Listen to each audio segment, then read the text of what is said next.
This week, I had the opportunity to sit down with the University of Akron's Professor Henry Astley and hear about his current robotic research.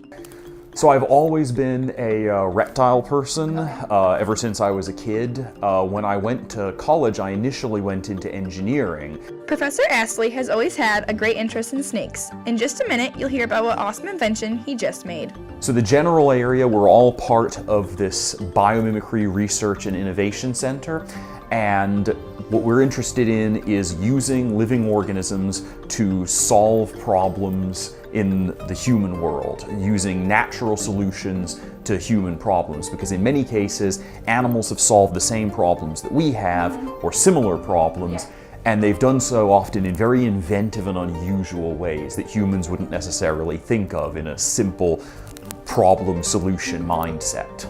He has been doing a lot of work with salamanders, tree frogs, and his personal favorite, snakes. Snakes are exceptionally good at moving through cluttered environments. These small holes and dense vegetation that gives limbed organisms a tremendous amount of trouble is either not a problem for snakes or is actually an advantage for them because they can push off the obstructions and use them to propel themselves.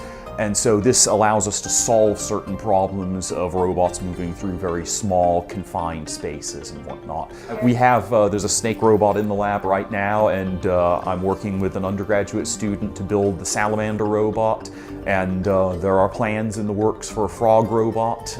That's a little more conceptual at this point, but eventually it will be coming along. So yeah, robots are an integral part of the research because although robots have certain limitations because of our limitations of control and what servo motors can do, the great thing about robots is they do what you tell them to do, whereas the animals do what they want to do.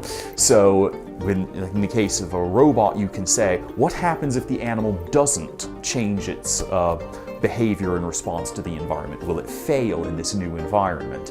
Whereas with an animal, you just sort of see this correlation and have to infer causation. With the robot, you can experimentally test it.